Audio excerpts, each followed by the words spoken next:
Kinabukasan, maaga akong nagising. Ginising ko na ang aking anak para maaga silang makapaghanda sa pagpasok sa eskwelahan. Pagkatapos naming asikasuhin ang mga sarili namin, ay sabay-sabay na kaming bumaba. Kayril, iha, na-excuse na ni Lucio ang mga bata. Aalis tayo ngayon. Ipapasyal natin ang mga bata. Ani nito. Saan po tayo pupunta, Lolo? Tanong ni Johan. Sa lugar kung saan nyo gusto, mga apo. Sumakay na kayo sa sasakyan at kanina pa kayo hinihintay ng tito daddy nyo. Ani nito. Salamat, Lolo! Natutuwang ani ng mga ito at naguunahang nagtungong mga ito sa labas. Sumunod na din kami ni Tito na nagtungo sa labas. Narito na din pala si Lola nang datnan namin ito. Nakangiti siya sa mga bata. Susunod na lang ang papa mo at ang bunso mo, iha. Ani ni Lola. Wow, salamat naman po, Lola. Namimiss na kasi ng mga bata si Bunso. Magkakasama na din po sila. Oo, at siya nga pala. Doon ka na lang sumakay sa sasakyan ni Lucio. Dito kami ng mga bata sasakay kay Lolo Edward nila. Sige po, Lola. Sagot ko. Nagpunta ako sa kabilang sasakyan at sumakay sa sasakyan ni Lucio. Ngumiti ako pagkapasok ko. Saan nga pala tayo pupunta? Biglang tanong ko. Baka hindi ka maniwala sa sasabihin ko. Ano ba yun? Pumapag-ibig na nga si Tito. Aakyat siya ng ligaw kay Tita Cassandra. Kaya pati mga apoy dinala niya na at pati si Lola. Ganun ba? Damay pala tayong lahat. Takot kasi mabasted. Sabay halakak niya. May ganun pa ba ngayon? I mean, matatanda na kasi sila, di ba? Bakit kailangan pang suyuin ni Tito si Tita Cassandra? Kayril naman, kahit matatanda na sila ay pwede pa naman. Basta mahal mo yung tao. Anong ibig mong sabihin na pwede pa naman? Napatingin siya sa akin. Hindi ko talaga alam kung paano nyo ginawa ang mga kambal. Dapat hindi na tinatanong ang mga bagay na yan, Kayril. Matagal na walang ano si Tito at malamang kay Tita Cassandra niya maibubuhos ang lahat. Ani niya na alam kong nagbibiro lang ito. Syungha ka talaga, Lucio. Ang dumi ng isip mo. Totoo kaya yun? Malakas pa naman si Tito at si Tita. Habang nag-uusap kami ni Lucio, ay hindi na namin namamalayan na biglang nawala sa paningin namin yung sasakyan ni na Tito. See that? Binilisan na nga ni Tito mag-drive. Nainip na yata at gusto niya nang makarating sa bahay nila Tita Cassandra. Ano naman ngayon? Susunod niyan, magtatago ng mga yan. And next? May baby na sila. Natampal ko na lamang ang aking noo dahil sa kakaiba itong mag-isip. Baby agad? Baka menopause na si Tita. Napangiwi siya. Malay mo, hindi pa. Malay mo, maipanganak pa ni Tita Cassandra si Jeho. Ani niya pa. Napakunot noon na lamang ako sa mga sinasabi niya. Parang nakagamit ng bawal na gamot si Lucio kung ano-anong pinagsasabi eh. Lumipas ang ilang mga oras ay narating na namin ang lugar. Sariwang hangin ang bumungad sa amin pagkalabas namin ng sasakyan. Ang presko ng paligid. Hindi nakakairita dito dahil ang ganda din ng mga tanawin. Tuwang-tuwa sa lugar si Johan at sumasang-ayon naman si Johara. Parang may naisip ako. Ani ni Johan. Anong ideya na naman kaya ang pumasok sa isip ni Johan? Parang alam ko na yata ang iniisip niya. Pasensya na, Johan. Maganda sana kung dinala natin yung remote control na laruan mong eroplano. Hindi ba't pangarap mong maging piloto? Yes, Tito. Pero ibang naiisip ko ngayon. Gusto kong gumawa ng saranggola. Ani nito.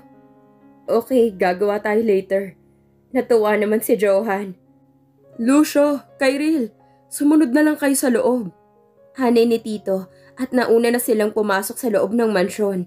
Sumunod naman kami ng mga bata sa loob. Palagi na lang nag-uunahan ng mga ito pagpasok sa loob ng bahay. Ang bilis nilang nawala sa paningin namin. Nang may bigla na lang kaming narinig na parang may nahulog na bagay. Tinungo namin ni Lucio kung saan galing yun. Oh my God, what's happening here, Johan? Bulalas ni Lucio at ako naman ay halos magulat. Unang pagpasok pa lang namin dito ay nakagawa na kami ng malaking kasalanan. Isang laruan na pangbata ang nahulog At may parting nasira pa ito. Johan, ano nangyari at bakit nahulog yan? Mama, sorry po. Hindi po namin sinasadyang mahulog yan. Napatid po ako sa paan ng Johan kaya bigla siyang huminto. Di ko po sinasadyang masagi yan. Paliwanag ni Johara. Mukhang mamahalin ang laruan na to. At sadyang pinagawa pa. Ani ni Lucio. Nang makarinig na lang kami ng mga yabag na parang hindi lang kami ang tao rito. Nilingon namin ang paparating na ingay na yon. Nagulat na lang siya nang makita niya ako. Ikaw? Turo niya sa akin. Yes, Cassandra. Siya si Kyril. Pakilala sa akin ni Tito Edward. Siyang nobya ng anak natin, si Jeho. At yung dalawang mga kambal ay kanilang anak. Turo niya sa mga bata. Naiyak siya at lumapit siya sa mga bata. Hinaplos niya ang mga pisngi ng kambal. Hindi ko alam na may mga apo na pala tayo, Edward. Hindi ko alam na ikaw pala ang apo ko na nakita ko noon. Naalala ko sa iyong daddy mo. Sabay singhap niya. So ngayong narito na kayo, may naisa na akong sabihin sa inyo kaya ako kayo pinapunta dito.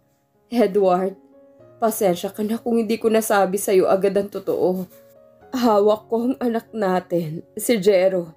Tinuro sa akin ni Amelia kung saan siya pwedeng hanapin. Mamayang gabi, pupunta dito si Jero. Alam kong galit kayong lahat sa kanya, lalo na kay Kyril dahil sa ginawa niyang panloloko sa'yo. Pero hindi niya gustong gawin yun dahil hawak nga siya ni Amelia noon. Hindi din niya alam kung anong pagkatao niya.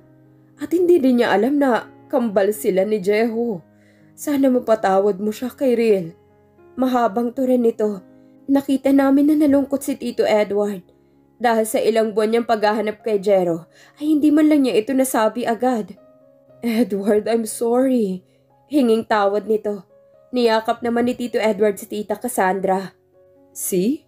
Pakipot lang si Tito. Mamaya niyan magkatabi na ang mga yan. Chismosong ani ni Lucio. Inirapan ko siya dahil kalalaking tao ay napaka-chismoso niya. Kinagabihan, masaya ang mga tao rito habang naghahanda sa pagdating ni Jero. Kanina ko pa rin hinahanap yung mga kambal. Kung saan na nga ba sila? Ngunit hindi ko makita. Lucio, nakita mo ba ang mga kambal? Kinakabahan na ako dahil mula pa kanina mga bandang 6:00 ay hindi ko na sila nakita. Mahigit 1 oras ko na silang hindi nahahanap. Hindi ko sila nakita, Kyril.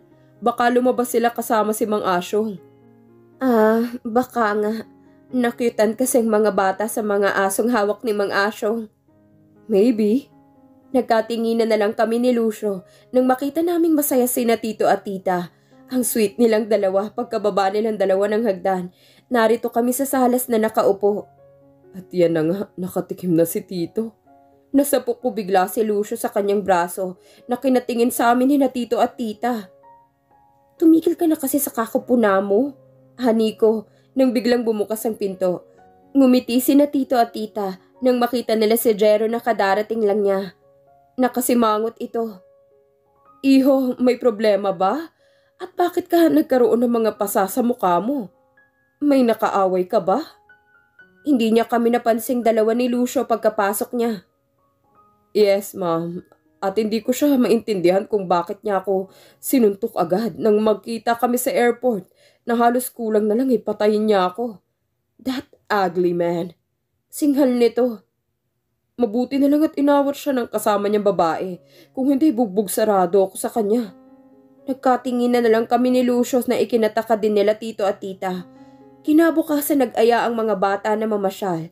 Sa kasamaang palad ay si Tito Jero nila ang kanilang kinulit. Tutal kamukha naman daw ito ng kanilang daddy. Pinilit kong sumama si Lucio sa amin, ngunit may gagawin daw ito. Kaya kaming 6 na lang ang lumabas kasama si Bunso at ang kapatid ko. Medyo naiilang pa ako kay Jero dahil sa mga nakaraang nakasama ko siya. Tito, sa mall tayo! Hani ni Johan. Sure, Johan? Sagot niya.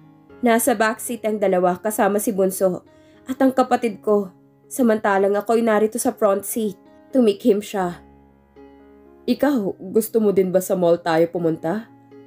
Hindi ko alam kung sino ang kanyang tinatanong. Hindi ko naman kasi magawang makatingin sa kanya eh. Parang wala na naman ata akong kausap Honey niya. Nilingon ko siya. Ako bang kinakausap mo? Yeah, sabay tango niya.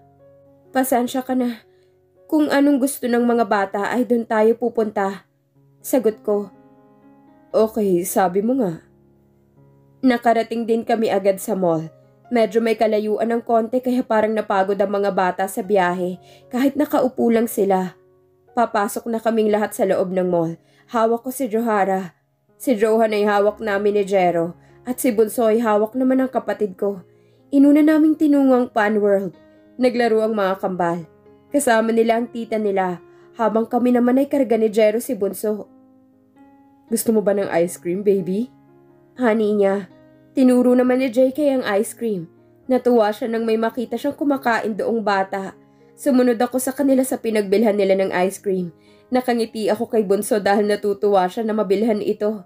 Nang may bigla akong makabunggo. Hindi ko sinasadya na mahulog ang kanyang mga pinamiling mga laro ang pambata. Hindi ko pinansin yung taong nakabunggo ko dahil agad ko siyang tinulungan na pulutin ang mga laruan. Tulungan mo na ako. Ani ko habang nilalagay ko sa loob ng malaking paper bag. Hindi man lang siya kumilos dahil nanatili siyang nakatayo sa tabi ko. Naiinis ako. Pagkatapos kong mailagay ang lahat ng mga laruan sa paper bag, bahagyang tumayo ako, tila nabato na lang ako rito nang makita kong si Arman ang nasa harapan ko. Pero bakit hindi siya natuwa nang makita niya ako? Arman? Nakangiting bulalas ko rito habang nakatitig ako sa kanya. Hindi siya nagsasalita. Parang galit siya nang makita kami. Kyril, tawag naman ni Jero. Gusto mo din ba ng ice cream? Tanong niya, pero nagulat din siya nang makita din niya si Arman. Si Bunso naman ay abala siya sa kinakain nitong ice cream. Ikaw? Sa lubong ang mga kilay niya nang makita niya ito. Hindi ba't sabi ko na huwag ka magpapakita sa akin? Mabalasik niyang sabi, hindi ko sila maintindihan. Sa tingin mo ba'y uurungan kita? Ganting sabi naman ni Jero. Kung may pasa si Jero sa mukha, ganun din si Arman na may mga pasa din sa mukha nito. Teka nga, ano bang nangyayari sa inyong dalawa? Magkakilala ba kayong dalawa? Kung ako ang tatanungin mo kay Ril, hindi ko siya kilala. Siya din yung sinasabi kong sumuntok sa akin kagabi. Ani ni Jero. Ano? Halos magulat ako sa sinabi niya. Pero bigla na lang umalis sa harapan ko si Arman. Hindi niya kinuha tong mga laruang naiwan niya. Hintayin mo ako dito, Jero. Nakalimutan niya tong mga laruan. Nagmamadaling ani ko saka ko hinabol si Arman. Wag na kay Ril. Pahabol na sabi niya, ngunit hindi ko siya pinakinggan pa. Lumabas ako ng mall at hinanap siya. Ngunit hindi ko na siya makita pa. Hindi ako tumigil sa paghahanap. Kahit mamawis na ako sa paghahanap ay hindi ko alintana sa akin na mapagod. Mahanap lamang siya. Nang makita ko na lang siya na sumakay sa black tinted car, ay agad kong tinakbo para ibigay sa kanya tong mga laruan. Pagkalapit ko'y agad kong kinalampag ang bintana ng sasakyan. Arman, buksan mo to! Sigaw ko rito sa labas. Bumukas ang bintana ng sasakyan. Anong ginagawa mo dito, Kyril? Bumalik ka na doon. Malamig niyang sabi sa akin. Itong mga laruan mo, kunin mong mga to. Hani ko. Bumuga siya ng hangin sa bibig nito. Ibigay mo sa mga bata yan. Malamig na ani niya na hindi siya nakatingin sa akin. Aalis ka na ba? Malungkot kong sabi habang nakatitig ako sa kanya. Bahagyang nilingon niya ako na may galit sa mga mata niya. Hindi ko siya maintindihan at tila nagbago na ito. What do you want to know, Kyril? Who are you to ask me like that? Wala. Buksan mo tong pinto. Gusto kitang makausap. Parang isa akong GF niya rito na nagmamakaawa sa kanya. Hindi yan nakalak. Honey niya, parang napahiya ako sa sinabi niya. Bumukas naman ang pinto nang buksan ko ito. Pumasok ako sa loob ng kanyang sasakyan. Tell me, why you want to talk to me? I will give you 5 minutes to tell me what you want to say. Maotoridad na sabi nito. Bakit? Ayaw mo na ba akong makausap ng matagal? Bakit ang cold mo na sa akin? Please, bumalik ka na sa dati. Hindi ko ba alam kung bakit ko sinasabi ito sa kanya? Bumalik ka na sa asawa mo. Utos niya. Ha? Asawa? Wala akong asawa, Arman. Hindi ko asawa si Jero. Giit ko na ikinakunot ng noo niya. Halata akong paghigpit ng pagkakahawak niya sa manibela na halos magsilabasan ng mga ugat niya. Hindi ko din maintindihan kung bakit bigla niya din pinaandar ang sasakyan nito. Hindi siya umimik hanggang sa tuluyan na din kaming nakalayo. Tahimik pa din ang namayani sa aming dalawa. Malayo na din yung tinatahak naming lugar. San ba tayo pupunta? Nauutal kong tanong sa kanya. Hindi ko na napigilang hindi magtanong dahil magtatatlong oras na kaming bumabiyahe. Parang papunta ito ng probinsya. Anong gagawin natin dito, Arman? Bigla kong tanong kung bakit kami patungo sa isang pamilyar na lugar. Gusto mong sumama sa akin, di ba? Kaya manahimik ka na lang dyan. Ang suplado mo naman. Nagtatanong lang naman. And so? Shut up your mouth. Kung ayaw mong ibaba kita rito sa gitna ng daan. Ngumuso ako. Ang sungit. Bulalas ko rito. Bahagyang nilingon naman niya ako pagkasabi ko yun. Umiling siya sa kanya itinuon muli ang paningin sa daan. Napasinghap na lang ako rito sa kinauupuan ko hanggang sa hindi ko namamalayan na nakaidlip ako. Naimulat ko na lang ang mga mata ko nang maramdaman ko na lang na nakahinto na pala ang sasakyan. Nilingon ko ang aking katabi ngunit wala siya rito. Nakabukas na din ang pinto ng sasakyan at bumaba na din ito. Bumaba na din ako ng sasakyan at inilibot ko ang aking paningin. Ngunit nang matandaan kong lugar na ito, ay napaluha na lang ako ng gusto. Hinanap ko si Arman. Pumasok ako sa loob ng bahay kung saan kami dati unang nanirahan ni Jeho noon. Hindi ko talaga mapigilan na hindi umiyak. Pero tila may kung anong tumusok sa aking puso nang makita kong may kayakap si Arman na isang babae at may karga pa itong isang batang lalaki. Napailing ako rito sa kinatatayuan ko habang pinagmamasdan ko sila.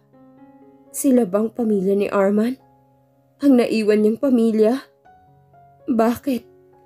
Bakit dito pa niya ako dinala sa bahay na to? Bakit parang ang sakit-sakit na makita ko sila na ganito sila kasaya? Hanggang sa tuluyan na akong umalis rito sa bahay na hindi namamalayan ni Arman. Umalis ako na hindi nagpapaalam sa kanya. Umuwi akong mag-isa at luhaan habang daladala ko ang sakit na nadarama sa aking puso. Gabi na nang marating ko ang bakery ni Arman. Hindi muna ako dumiretsyong umuwi ng mansyon. Nakita ko ulit nung alin na narito na naman ako. Hindi siya makapaniwala dahil gabi na din. Gabi na, Ineng. Bakit narito ka pa? Wala lang po. Na-miss ko lang po itong bakery. Uuwi na din po ako agad. Ani ko. Delikado na ang daan kung uuwi ka pa. Wala ka pa naman dalang sasakyan. Pwede naman po siguro akong tumuloy muna dito. Kahit ngayong gabi lang. Naku, baka magalit yung bagong nakabili niyan. Doon ka na lamang muna sa bahay namin. Halika na. Inaya niya ako sa bahay nila. Nadatnan namin parang may kasiyahan doon. Anong meron po dito? Tanong ko. Katapat lang pala ng bahay nilang bakery ni Arman. Kaya pala nakikita niya akong nagpupunta dito. Birthday ng apo ko. Kumain ka na ba? Kung hindi pa, kumain ka na muna. Pag-aya nito. Pinakain niya ako. Hindi lang ako pinakain, kundi inaya din ako ng anak niyang babae na uminom daw kami. Sakto palang punta ko dito. Yung sakit na nadarama ko ngayon ay tila nilalabanan ng alak. Ang init sa katawan kahit na nakakaapat na tagay pa lang ako. Tila nakaramdam ako na parang ayaw na ng tiyan ko ang alak dahil sa sobrang pait ng lasa nito. Mabilis akong lumayo para maisuka kong nainom kong alak. Ngunit isang kamay ang humahaplos sa likod ko habang sumusuka rito sa may labasan nila. Nagiging bastos na sa pakiramdam kong ginagawa niya, kaya namulot ako ng kahoy na ipangahampas ko sana sa kanya. Ngunit bigla siyang agad bumagsak sa lupa. Nagulat ako nang may dugo sa kanyang mukha nang makita ko. Ikaw na naman? Sinusundan mo ba ako? Pwede bang umalis ka na sa buhay ko? Lasing kong sabi sa kanya. Oo, matapang akong magsalita sa tuwing nakakainom ako ng alak. Kung ano yung nararamdaman ko ay inailalabas ko agad sa taong kaharap ko. Hindi siya nagsalita, pagamat nakatitig lang sa akin si Arman. Why did you leave me? Ani niya, sa kanya ako binuhat na halos magulat ako sa ginawa niya. Arman, ibaba mo ako! No, madiing sabi niya sa akin habang tinutunto ng bakery. Pumasok kami rito. Sa kanya ako ibinaba. Tinapunan ko siya ng matalim na titig ko. Anong ginagawa natin dito? Trespassing tong ginagawa natin. Madiing saad ko. Marahas niya akong tinitigan. Will you please shut up your mouth? Ang sakit mo sa tenga. Madiing saad nito habang kaharap niya ako. Huwag kang mag-alala. This place is mine. So, tatanungin kita. Why did you leave me earlier? Anong problema mo? Wala ka ng pakialam kung iniwan kita. Huwag mo ring sabihin na may pakialam ka din sa akin. Please, huwag mo na akong guguluhin, Arman. Gusto kong magalit, pero anong dahilan para magalit ako sa'yo, di ba? Anong rason para magalit ka? Are you jealous? Ano? Ako magsiselos? Anong karapatan ko para magselos? Wala naman, di ba? Umiling siya na may pagngisi sa labi nito. Kung hindi mo haaminin sa akin ngayon, I won't let you go. Dito ko matutulog ngayong gabi kasama ko. Halos umawang ang ibabang labi ko dahil sa sinabi niya. Ayoko, saka wala ko nga aminin sa'yo. Giit ko. Hindi ako naniniwala sa'yo, Kyrell. Sasama ka ba sa akin kung walang dahilan? Iiwan mo ba ako na wala ding dahilan? Pupunta ka ba rito ng walang dahilan? So ano na? I need your answer, Kyrell. Titigil na ako pag nalaman kong sagot mula sa'yo. Anong ibig mong sabihin? Parang kinabahan naman ako sa sinabi niya. Pinapangako kung hindi na kita guguluhin. Umuwi lamang ako rito para makita mga bata na sina Johan at Johara at si Bunso. Pero parang malabo na yata mangyari yon. Hindi ko alam ang dahilan kung bakit naiisip ko sila. Paliwanag nito. Hindi ko din magawang ipaliwanag sa kanya at baka senyalis ito na may pamilya nga siya. Arman, pamilya mo ba yung nasa probinsya? Umiling siya. Yung bahay na pinuntahan natin kanina. Marami kaming memories ni Jeho doon. Pero nasaktan ako kanina, kaya ako umalis. Lalo na nang makita kitang may kayakap ka. Hindi ko alam kung bakit ako nasasaktan kanina kaya ako umalis. Tipid siyang ngumiti. Bahagyang nilapitan niya ako. Tatanungin kita, Kyrell. Isang tanong, isang sagot. Ako o siya? Sabay haplos ng kanyang palad sa aking pisngi. Hindi ko alam kung bakit pinapipili niya ako. At di ko alam kung si Jero bang tinutukoy niya. Bakit? Naguguluhan ako. Bumangon ako at ramdam kong pananakit ng aking ulo. Anong nangyayari? Bulalas ko rito. Iginala kong mga mata ko sa kapaligiran at tila hindi ito yung kwarto ng aking anak. Nang unti-unti kong naalalang nangyari kagabi. Sumilay din ang ngiti sa aking labi nang maalala kong mga sinabi ko. Halos matampal ko ang aking bibig. Hindi ako makapaniwalang sinabi ko yun sa kanya.